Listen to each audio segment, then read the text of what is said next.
यह कहानी एक ऐसे बच्चे की है जो जन्म तो 90 साल के बूढ़े की तरह होता है, लेकिन वो मरता है जन्म लेने से पहले। इस मूवी का नाम है the curious case of Benjamin button.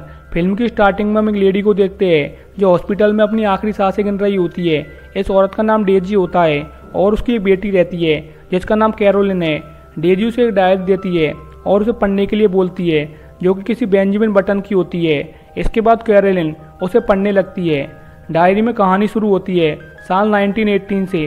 पहले वर्ल्ड वॉर के ख़त्म होने के बाद खुशी में सब लोग आज़ादी मना रहे थे और वहीं थॉमस बटन नाम का एक आदमी अपने घर की तरफ जाता है।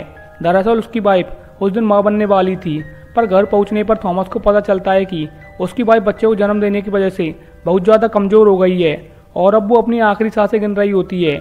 जिसके बाद वो मरने से पहले थॉमस से एक आखिरी बात कहती है, चाहे कुछ भी हो जाए हमारे बच्चे का ध्यान रखना।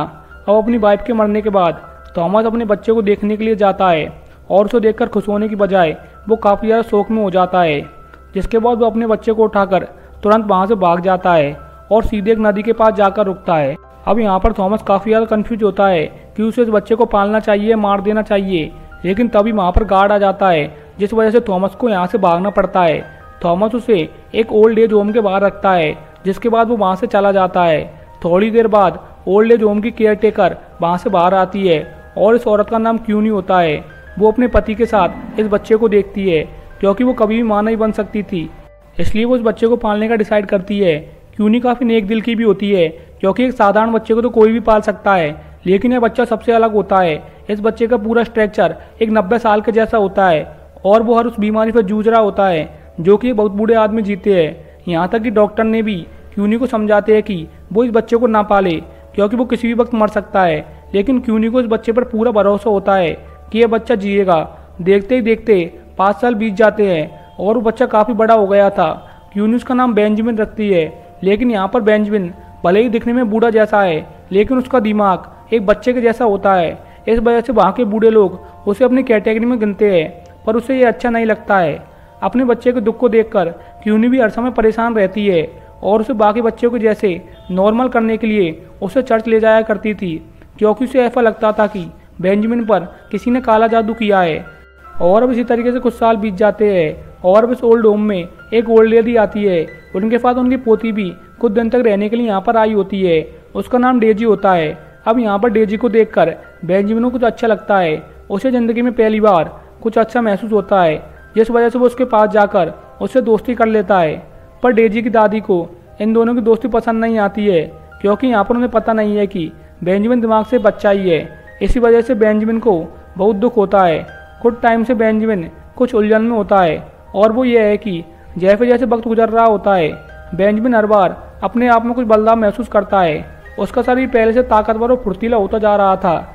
जहाँ वो पहले 90 साल के बूढ़े के जैसा होता है, अब उसका शरीर 60 साल के आदमी जैसा होता है। यानी कि बेंजामिन को रिवर्स एजिंग की बीमारी होती है। उसकी बॉडी दिन ब दिन बूढ़े होने की बजाय जवान होती जा रही थी। और इसी बीच क्यूनी की इच्छा भी पूरी हो जाती है। आखिरकार वह एक बच्चे को जन्म देती है और इसलिए उसका ध्यान अब बेंजामिन से हट जाता है। इसलिए बेंजामिन भी अब खुद को अकेला महसूस करने लगता है। गाइस, वीडियो में आगे बढ़ने से पहले आप सभी से रिक्वेस्ट है कि आपने अभी तक चैनल को सब्सक्राइब नहीं किया है तो प्लीज़ ज़रूर सब्सक्राइब कर ले। और अपने आसपास की चीज़ें अब उसे परेशान करने लगती है, और जिस वजह से सब चीज़ों से परेशान होकर वह घर से भाग जाता है और एक समंदर किनारे आकर बैठ जाता है। और यहाँ पर बेंजामिन की मुलाकात कैप्टन माइक से होती है। यहाँ बेंजामिन काम के सिलसिले में माइक से बात करता है और उसे काम मिल जाता है। यह उसकी ज़िंदगी का टर्निंग पॉइंट होता है। इस तरीके से मेहनत का काम करके उसे काफ़ी मज़ा आता है। इसके बाद बेंजामिन जब घर लौटता है तब उसकी मुलाकात उसके असली बाप थॉमस बटन से होती है, जिसने उसे बचपन में छोड़ दिया था। लेकिन बेंजामिन को बात पता नहीं होती है। थॉमस बेंजामिन को ड्रिंक के बहाने अपने साथ ले जाता है, जिसके बाद वो एक बार में जाते हैं जहाँ पर काफ़ी सारी बातें करते हैं। घर आकर बेंजामिन क्यूनी से माफ़ी मांगता है और आगे हमें दिखाया जाता है कि बेंजामिन और डेजी अब काफ़ी ज़्यादा क्लोज आ गए थे और अगले 2 सालों तक बेंजामिन डेजी के साथ वो हर चीज़ करता है जो 2 अच्छे दोस्त करते हैं। फिर वो अपनी ज़िंदगी की तलाश करने के लिए कैप्टन माइक के साथ चला जाता है, क्योंकि समुद्र के पास रहकर उसे काफ़ी अच्छा लगता है। लेकिन जाने से पहले वो डेजी से वादा करता है कि वो जिस भी दुनिया के कोने में रहेगा वो हमेशा उसे लेटर लिखता रहेगा और वो अपनी बातों से मुकरता भी नहीं है। वो समुद्र के रास्ते जिस भी देश पर जाता वो हमेशा उसे लेटर लिखता रहता। और इसी तरीके से कुछ साल और बीत जाते हैं और अब डेजी भी काफ़ी ज़्यादा बड़ी हो गई है और बेंजामिन भी एक शादीशुदा औरत के साथ रिलेशनशिप में आ जाता है। यहाँ पर बेंजामिन उस औरत से प्यार का मतलब समझता है और ये एक दूसरे के साथ काफ़ी टाइम स्पेंड कर रहे होते हैं। पर इसी बीच वर्ल्ड वॉर शुरू होने की वजह से समुद्र की लड़ाई शुरू हो जाती है, जिस वजह से बेंजामिन को छोड़कर उसके सारे क्रू मेंबर्स मारे जाते हैं जो कभी उसके परिवार जैसे हुआ करते थे, जिस वजह से बेंजामिन वापस अपने घर लौट आता है। अब घर आने पर डेजी उसे दोबारा मिलती है और पहले तो डेजी बेंजामिन को देखकर उसे पहचान ही नहीं पाती है, लेकिन फिर वो इसके साथ घूमने के लिए चली जाती है और दोनों एक दूसरे के साथ काफ़ी अच्छा वक्त बिताते हैं। पर इसी बीच बेंजामिन को महसूस होता है कि वो डेजी के लायक नहीं है, क्योंकि इन दोनों की सोच एक दूसरे से काफ़ी अलग होती है।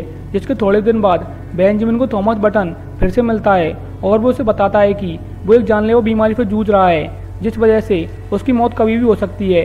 इसलिए वो बेंजामिन को ये राज भी बता देता है कि वो उन्हीं का बेटा है और अपनी सारी जायदाद बेंजामिन के नाम कर देता है और उसे अपने किए के लिए माफ़ी मांगता है। लेकिन शुरुआत में बेंजामिन अपने पिता से काफ़ी नाराज़ होता है, क्योंकि उन्होंने उसकी ज़िंदगी के इतने बड़े राज को छुपा कर रखा था। लेकिन फिर बाद में वो अपने पिता को माफ़ कर देता है और उनके आखिरी पलों में उनके साथ रहता है। अपने पिता के मरने के बाद बेंजामिन को एक बात का एहसास होता है कि वो इस बात से नहीं भाग सकता कि वो डेजी से प्यार करता है।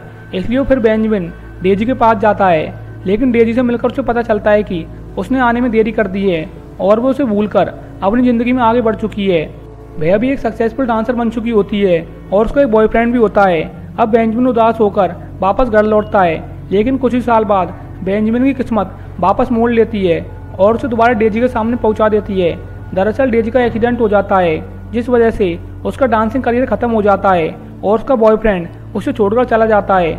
और इस बार ये दोनों एक दूसरे के साथ रहने का फैसला करते हैं और यहाँ पर इनका रिलेशनशिप बिल्कुल अच्छा होता है, क्योंकि बेंजामिन भी अब जवान हो चुका होता है। अब वो कई साल अच्छे तरीके से बिताते हैं, जिसके बाद उनकी एक प्यारी सी बेटी भी होती है। लेकिन बेंजामिन अपने ही सपने में खोया हुआ था, क्योंकि उसे बात समझ में आ जाती है कि जैसे जैसे वक्त बीतता जा रहा है उसकी उम्र घटती जा रही है और एक समय बाद वो एक छोटे बच्चे का रूप ले लेगा। तो उसे फिक्र होती है कि डेजी कैसे उसे और उसके बच्चे को संभाल पाएगी। इसलिए बेंजामिन एक बहुत बड़ा फैसला लेता है। वो पिता की सारी जायदाद बेटी के नाम कर देता है और उन दोनों को छोड़कर चला जाता है। लेकिन जाने से पहले वो डेजी के लिए लेटर छोड़ जाता है, जिसमें लिखा होता है कि वो उसका इंतजार ना करे और दूसरी शादी कर ले और खुश रहे। अब कई साल बाद बेंजामिन के ओल्ड एज होम से डेजी को फ़ोन आता है, जो अब क्यूनी की बेटी चला रही होती है। वहाँ आने पर डेजी बेंजामिन से मिलती है। बस फ़र्क अब इतना रहता है कि डेजी बूढ़ी हो चुकी है और बेंजामिन 10 साल के बच्चे जैसा होता है, जिसे डेजी का नाम के अलावा ये भी नहीं पता है कि वो कौन है। डेजी बेंजामिन को देखकर वहीं रुकने का डिसाइड करती है और इस तरीके से उसका ध्यान रखती है जैसे दादी अपने पोते का रखती है।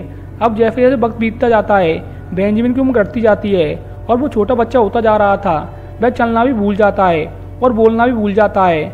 आखिर में वो किसी जन्म लिए बच्चे जैसा हो जाता है और डेजी की गोद में ही मर जाता है और इस तरीके से उसकी अनोखी ज़िंदगी का अंत हो जाता है। और इसी के साथ ये मूवी यहीं पर एंड हो जाती है। जय हिंद।